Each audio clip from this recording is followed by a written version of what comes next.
स्वागत है आप सभी का आपके अपने चैनल मास साहब की पाठशाला में। इस वीडियो में हम देखेंगे उत्तर प्रदेश विधानसभा निर्वाचन जो 2022 के चल रहे हैं, उसमें पीठासीन की दो डायरी मिलेंगी आपको। एक तो 27 पॉइंट वाली डायरी मिलेगी, उसमें आपको क्या लिखना है। एक खाली डायरी मिलेगी जिसमें इस टाइप से लिखा होगा विधानसभा सामान्य निर्वाचन 2022 पीठासीन की डायरी। अगर ऐसा नहीं लिखा है तो आपको एक ब्लैंक पेज मिलेंगे उनको दो पेज को आपको मोड़ के और इस टाइप से लिख लेना है। उसमें क्या लिखना है आपको, सबसे पहले हम ब्लैंक वाली से स्टार्ट करते हैं। सबसे पहले आप संसदीय क्षेत्र, ये वोटर लिस्ट में लिखा होगा और आपको जो लेटर मिलेगा उसमें भी दिख जाएगा आपको। संसदीय क्षेत्र 16 हाथरस, ये कंडीशन है। विधानसभा निर्वाचन क्षेत्र लिख दिया मैंने, 79 सादाबाद, इसके अंदर होगा। मतदान की तारीख, जो भी तारीख हो, 14, 20 या जो भी आ गया है। मतदान स्थल की संख्या एवं नाम वो लिख देंगे। पीठासीन अधिकारी का नाम व पद, मोबाइल नंबर और पार्टी संख्या। इसके बाद में सबसे पहले आपको क्या लिखना है। सबसे पहले देखिए, आपको 5:30 बजे से मॉक पोल कराना है। पहले ये समय 6 बजे से था। 6 बजे के बाद में अगर कोई मतदान अभिकर्ता पोलिंग एजेंट्स नहीं आते थे तो हम 15 मिनट के बाद में पोलिंग पार्टी और जो भी वहाँ पे उपलब्ध होते थे सिक्योरिटी वाले, उनके सामने और वीडियो बनाते हुए स्टार्ट कराते थे। अब आपको क्या करना है, 5:30 बजे का समय कर दिया है तो आपको 5:45 पे मैक्सिमम स्टार्ट करा देना है। तो हमने ये लिखा है, आज दिनांक इसको विधानसभा क्षेत्र में मतदान केंद्र पर 5:40 पे 5 मतदान अभिकर्ताओं तथा पोलिंग पार्टी की उपस्थिति में मॉक पोल की प्रक्रिया को आरंभ किया गया। मॉक पोल से पहले टोटल का बटन दबाकर पड़े हुए मत शून्य दिखाए गए। सबसे पहले आपको मॉक पोल से पहले टोटल दिखाना है मशीन में। मॉक पोल से पहले आपको टोटल का बटन दबाकर उनको दिखा देना है कि पड़े हुए मत शून्य हैं।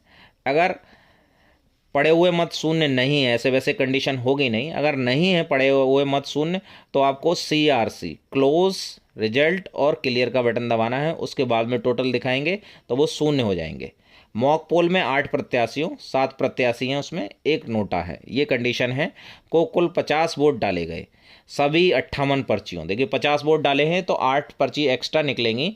7 पे नॉट टू बी काउंटेड लिखा होगा, वो टेस्ट पर्चियाँ होती हैं जो मशीन के टेस्ट करती हैं BU CU और VVPAT की कनेक्शंस को, और एक पे ब्लैंक होती है। तो 8 पर्चियाँ वो एक्स्ट्रा निकलेंगी तो उनको साइड कर देना है। और आपको 50, जैसे भी आपने 50 वोट डाले थे, जिन जिन प्रत्याशियों को जितने डाले थे वो काउंट करवा के आप उनको दिखा देंगे कि ये मशीन हमारी प्रॉपर काम कर रही है।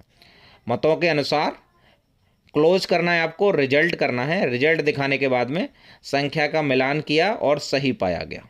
सभी एजेंट के संतुष्ट होने पर मॉक पोल की प्रक्रिया में क्लियर बटन दबा दिया हमने।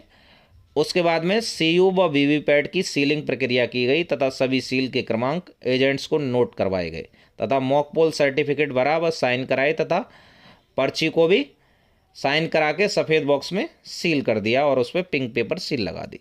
7 बजे मतदान की प्रक्रिया प्रारंभ की गई। पहले मतदाता को टोटल का बटन दबाकर पड़े मतों की संख्या 0 दिखाई गई तथा हस्ताक्षर 17A पर करवाए गए। पहले मतदाता से कराने हैं। कैसे कराने हैं, कहाँ पे कराने हैं, ये मैंने आपको जो 17A का वीडियो है उसमें बताया हुआ है, तो उसका लिंक आपको डिस्क्रिप्शन में मिल जाएगा अगर आपने वो वीडियो नहीं देखा है तो। मतदान केंद्र पर कुल मतदाता जो हमें वोटर लिस्ट में मिले थे, पुरुष लिख लिया हमने, महिला और अन्य, कुल 759 हो गए। 7 से 9 तक कुल डाले मत, यहाँ पे हम 2-2 घंटे पे लिखते चलेंगे और जितने टोटल हमारे वोटर मिले हैं उससे डिवाइड करके हम परसेंटेज निकालते रहेंगे। 7 से 9 में 50 मत पड़े हैं, 9 से 11 में 100 मत पड़े हैं, 11 से 1 में 78 मत पड़े हैं, 1 से 3 में 133 मत पड़े हैं, 3 से 5 में 80 मत पड़े हैं और 5 से मतदान समाप्ति तक, वैसे 5 से 6 का समय है। अगर 6 बजे कुछ वोटर्स ऐसे होते हैं जो लाइन लगाए होते हैं तो उनमें से लास्ट से स्टार्ट करते हुए 1 नंबर की पर्ची आपको पहले वाले मतदाता को सबसे बड़े क्रम की पर्ची मिलेगी और वहाँ से स्टार्ट करेंगे। और जब लास्ट में 1 नंबर का मतदाता आ जाएगा तो P1 पीठासीन को बताएंगे कि सारे मतदाता अब वोट डाल चुके हैं। उसके बाद में आपको मतदान समाप्ति की घोषणा करनी है। 6 बजे 8 लोग लाइन में लगे थे, उन्हें पर्ची दी गई। 6:30 बजे अंतिम मतदाता ने वोट डाला। सभी अभिकर्ताओं को बुलाकर टोटल का बटन दबाकर कुल पड़े मत 600 दिखाए। बस सभी मशीन को एड्रेस टैग की मदद से सील किया। देखिए वहाँ पे सिर्फ टोटल का बटन दबाना है और तो आपकी पहले से ही सील होंगी, तो आप रिजल्ट क्लियर कुछ नहीं करना है। जो रिजल्ट और क्लियर होगा वो जब मतपत्रों की काउंटिंग होगी तब वो यूज होगा। कुल मतदान पुरुष हमारे 325, महिला 275। इनका कहाँ से मिलान करेंगे आप? जो 17A है और P1 के पास में चिन्हित प्रति है उससे मिलान करेंगे आप। कुल 600, प्रतिशत हमने निकाल दिया, ये 79.05% हो गया। मशीन में क्लोज का बटन दबाकर ऑफ किया।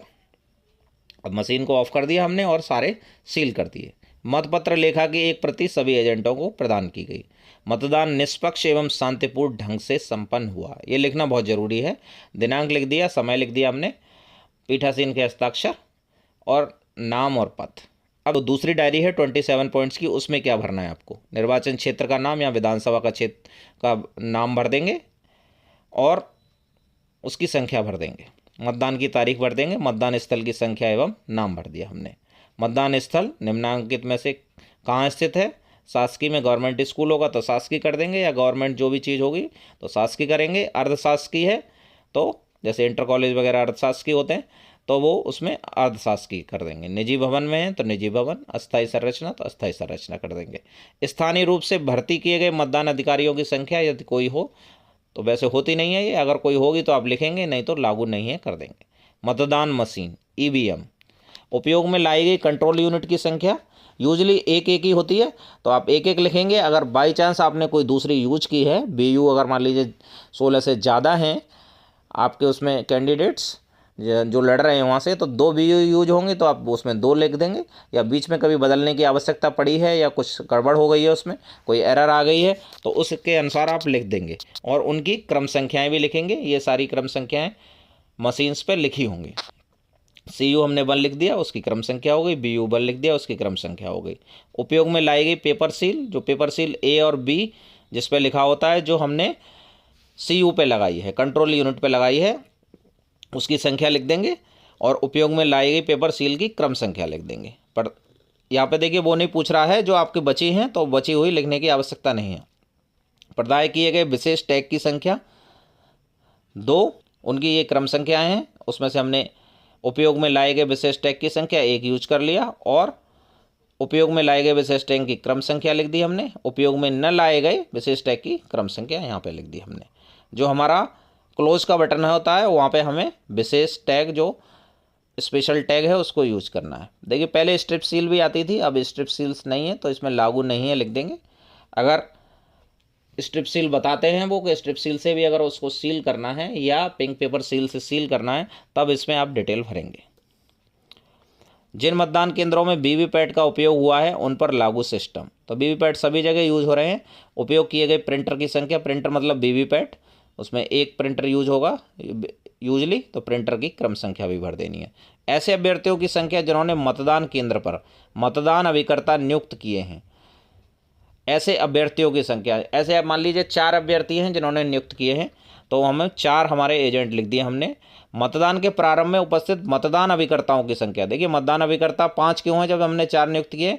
तो एक ये निर्वाचन अभिकर्ता है जो उस पर्टिकुलर बूथ के लिए नहीं है, लेकिन उस टाइम पे जब हमने मतदान प्रारंभ किया उस टाइम पे अवेलेबल था तो हमने ये लिख दिया। अभिकर्ताओं की संख्या जो विलम्ब से आए हों, तो अगर ये 4 नियुक्त किए थे और वो विलम्ब से आए हैं तो यहाँ पे उसकी संख्या लिख देंगे 01।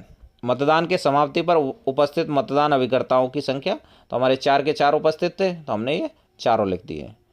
मतदान केंद्र पर नियत मतदाताओं की कुल संख्या, तो मतदाता जो वोटर हैं हमारे, जो जितने नियत थे हमारी वोटर लिस्ट में थे वो हम लिखेंगे यहाँ पे। हमारे पास 759 थे।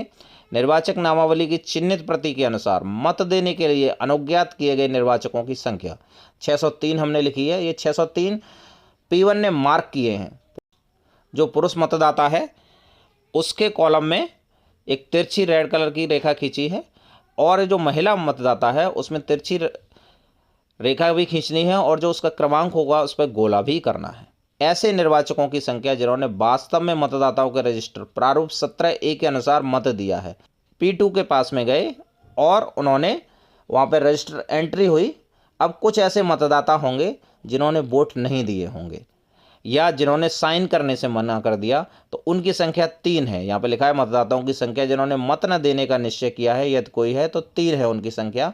और हमारे जो मशीन में रिकॉर्ड हुए हैं वो 600 हैं, और तो 603 में से हम 3 घटाएंगे तो ये 600 हो गए, तो हमारे ये मैच कर रहे हैं। देखिए ये संख्या हो सकता है कि कंडीशन यही हो लेकिन ये संख्या डिफरेंट हो। 601 मान लीजिए 601 है। एक कंडीशन ऐसी आती है कि किसी ने 49 MA फॉर्म भरा। 49 MA का मतलब उसने ये बोला, ऑब्जेक्शन किया कि जो मैं वोट डाल रहा हूँ वो सही नहीं पड़ रहा है, जो प्रिंटर में जो रसीद दिख रही है मुझे वो किसी दूसरे सिंबल की दिख रही है जबकि मैं दूसरे सिंबल का बटन दबा रहा हूँ। तो आपने 49 MA पीठासीन ने भरा और पीठासीन ने एक वोट को चेक करवाया। उसमें प्रावधान है कि अगर वो गलत चीज़ पाई जाती है उसकी, तो उस पर 1000 रुपये का जुर्माना या 6 महीने की सज़ा भी हो सकती है। दूसरा, अगर उसकी यह बात सही पाई जाती है कि मशीन में गड़बड़ी है तो उसको आपको बोलना है कि आपको वोट डालने का मौका दिया जाएगा और आपको वो मशीन को सील कर देना है और आपको नई मशीन के लिए RO को बोलना है, सेक्टर मजिस्ट्रेट को बोलना है। तो वो सेक्टर मजिस्ट्रेट आपको तीनों चीज़ बदल के देंगे और उस टाइम पे आपको मॉक पोल नहीं कराना है, सिर्फ एक बार में एक वोट डाल के आपको एजेंट्स को दिखाना है। वैसे ये कंडीशन होती नहीं है। अगर ये कंडीशन कुछ भी नहीं है और ये तीनों ऐसे भी नहीं है कि जिन्होंने वोट डालने से मना किया हो, ज़्यादातर लोग अगर आए हैं अंदर आए हैं तो वोट डालते ही हैं, तो ये 0-0 हो जाएंगे, तो ये 0 हो जाएगा और ये 603 और ये 603 हो जाएंगे। दूसरा कंडीशन ज़्यादातर केसेस में ये होगा। मैंने जो कंडीशन मैक्सिमम कंडीशन ये हो सकती है, इसके अलावा कुछ नहीं हो सकता है, तो मैंने सारी टाइप की कंडीशन कंसीडर कर ली हैं। प्रथम मतदान अधिकारी के हस्ताक्षर, यहाँ पे मतदाताओं के रजिस्टर के सार साधक मतलब द्वितीय मतदान अधिकारी के यहाँ पे साइन हो जाएंगे। निर्वाचकों की संख्या जिन्होंने मत दिए, अब जिन वोटर्स ने मत दिए, पुरुष कितने थे, महिला कितने थे, वो लिख देंगे हम यहाँ पे। थर्ड जेंडर कोई होगा तो लिख देंगे, नहीं है तो 0 कर देंगे। कुल हमारे हो गए।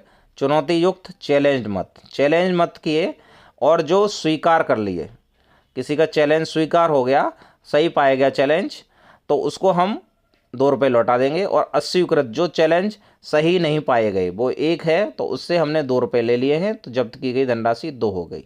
उन व्यक्तियों की संख्या जिन्होंने निर्वाचन ड्यूटी प्रमाण पत्र प्रस्तुत करने पर मत दिए। देखिए कोई अगर EDC का प्रमाण पत्र लेके आता है तो वो आपका वोटर लिस्ट में नहीं लिखा होगा उसका, तो आप नीचे उसको EDC 1-2 कर देंगे और वहाँ पे आपकी संख्या चेंज हो जाएगी। जहाँ पे 759 था वो 760, 761 जितने भी होंगे, 1-2 जो भी होंगे तो उनको जोड़ के आप कर देंगे और आपके वहाँ पे मतों की संख्या भी बढ़ जाएगी। वो सारा मतपत्र लेखा में भरा जाएगा, तो मतपत्र लेखा से वहाँ से वो घट जाएंगे और आपको पता चल जाएंगे कि कौन से टेंडर वोट घटाने हैं, कौन से वोट घटाने हैं। वो सारी चीज़ें मतपत्र लेखा में मैंने बताई हुई हैं, तो उसका लिंक आपको डिस्क्रिप्शन में मिल जाएगा, तो आप मतपत्र लेखा वहाँ से समझ सकते हैं। विदेशी मतदाता जिन्होंने वोट दिया, कोई भी नहीं है तो क्रॉस कर देंगे या 0 लिख देंगे। उन निर्वाचकों की संख्या जिन्होंने साथियों की सहायता से मत दिया। साथियों की सहायता से पीठासीन घोषणा में भरेंगे। साथी मतलब जो अंधे या निःशक्त वोटर हैं, उनके साथ में एक साथी वोट दे सकता है जिसके बाएं हाथ की मध्यमा उंगली पर निशान लगेगा और वोटर के बाएं हाथ की तर्जनी उंगली पर निशान लगेगा। लेकिन वो वोटर सिर्फ एक बार ही उसका किसी का भी सहायक बन सकता है और उसका उस वोटर लिस्ट में नाम हो। प्रॉक्सी द्वारा दिए गए मतों की संख्या, अगर कोई ऐसा होता है जिस पे कि वो सर्टिफिकेट होता है कि वो दूसरे का वोट डालने के लिए अधिकृत है, तो उसको प्रॉक्सी वोटर कहते हैं। उसके पास में सर्टिफिकेट होता है RO का, जैसे सशस्त्र सीमा बल या उनकी पत्नियां या ऐसे लोग जो वहाँ से ड्यूटी का सर्टिफिकेट होता है उनका, तो वो प्रॉक्सी वाला वोट डाल सकते हैं। तो प्रॉक्सी द्वारा दिए गए मतों की संख्या यहाँ पे दर्ज की जाएगी। अगर कोई टेंडर वोट पड़ा है, निविदत मत मतलब टेंडर वोट पड़ा है, तो उसकी संख्या यहाँ पे लिखी जाएगी, लेकिन जो टेंडर वोट होगा वो बैलेट पेपर से पड़ेगा। निर्वाचकों की संख्या जिनमें उनकी उम्र के बारे में घोषणा प्राप्त की हो। उम्र की, अगर किसी की उम्र आपको कम लगती है तो उन्होंने पर्याप्त प्रूफ देके घोषणा की हो और उस पर साइन किया हो, तो उनकी यहाँ पे संख्या लिखेंगे। अगर किसी ने घोषणा करने से मना कर दिया है तो उसका वोट नहीं पड़ेगा, तो उसकी संख्या यहाँ पे लिखेंगे। क्या मतदान स्थगित करना आवश्यक था? यदि ऐसा था तो ऐसे स्थगन के कारण, अगर कोई रीजन होगा तो यहाँ पे लिखेंगे, अगर नहीं स्थगित हुआ है तो यहाँ पे कुछ नहीं लिखेंगे, क्रॉस लिख कर देंगे, या लागू नहीं है लिखेंगे। अब देखिए यहाँ पे 2-2 घंटे बाद पड़े मतों की संख्या लिखनी है आपको। हमने पहली डायरी में भी लिखी थी 7 से 9, 9 से 11, 11 से 1, 1 से 3, 3 से 5 तक, और 5 से 6 बजे तक या 6:30 बजे तक, जब तक भी वोट पड़े हैं, यहाँ पर टोटल करके लिख देंगे। मतदान के प्रारंभ और समापन के समय के अनुरूप आवश्यक परिवर्तन किए जा सकते हैं, तो यहाँ पे जो लिखे हैं उनमें आवश्यक परिवर्तन किए जा सकते हैं। मतदान समाप्त होने के समय पंक्तिबद्ध मतदाताओं को समय पर दी गई पर्चियों की संख्या, 6 बजे 8 पर्ची दी गई, जो लाइन में लगे थे उनकी संख्या यहाँ पर लिख देंगे। अंतिम मतदाता के मत देने के पश्चात मतदान समाप्ति का समय था 6:30 बजे, तो हमने वो समय लिख दिया। निर्वाचन अपराधकों का विस्तृत विवरण, अगर कोई नहीं है तो लागू नहीं, अगर कोई ऐसा मामला हुआ है, रजिस्टर हुआ है, तो आपको वो लिखना पड़ेगा। क्या निम्नलिखित कारणों से मतदान में कोई विघ्न या बाधा उत्पन्न हुई, तो वो लिख देंगे आप। क्या मतदान स्थल पर उपयोग में लाई गई किसी भी मतदान मशीन को कोई समस्या हुई या कोई त्रुटि हुई है, जो अनियमितता हुई है, वो सारी चीज़ें आप यहाँ से देख के उनको भर देंगे। वैसे ये सारे केसेस निल ही जाते हैं, ऐसा कुछ होता नहीं है, होगा तो आप वैसे ही उस टाइम पे सारे प्रपत्र भर के ही जाएंगे, और अगर नहीं भरे होंगे तो वो वहाँ पे भरवा लेंगे, अगर कोई ऐसी दुर्घटना घटित होती है तो। स्थान आप लिख देंगे, प्राथमिक पाठशाला वेदई, जो भी आपका मतदान स्थल था वो उसका नाम लिख देंगे यहाँ पे। तारीख लिख देंगे, यहाँ पे पीठासीन अधिकारी के साइन, नाम और पद जरूर लिखें सब जगह। यह डायरी मतदान मशीन, विजिट सीट, पर्यवेक्षक की 16 पॉइंट रिपोर्ट और अन्य मोहरबंद पत्रों के साथ रिटर्निंग ऑफिसर को भेजनी चाहिए। पर्यवेक्षक की 16 पॉइंट की रिपोर्ट, विजिट सीट और एक एब्स्ट्रैक्ट स्टेटमेंट होता है, उसको हम अगले वीडियो में देखेंगे। इसमें लास्ट में भी आपको यहाँ पे लिखना है, मतदान सुबह 7 बजे से प्रारंभ होकर 6:30 बजे तक निष्पक्ष एवं शांतिपूर्ण ढंग से संपन्न कराया गया। ये जो लिखना जरूरी है, अगर आपने ये नहीं लिखा तो वहाँ पे काउंटर पे आपसे तभी ये लिया जाएगा डायरी, जब आप ये लिख देंगे। और इसके अलावा मैंने और भी वीडियो बनाए हुए हैं P1, P2, P3 के मतपत्र लेखा के, तो उसका लिंक भी आपको डिस्क्रिप्शन में मिल जाएगा, तो वो वहाँ से आप देख सकते हैं। अगर आप चैनल पर नए हैं तो चैनल को सब्सक्राइब कर लें। Thanks for watching.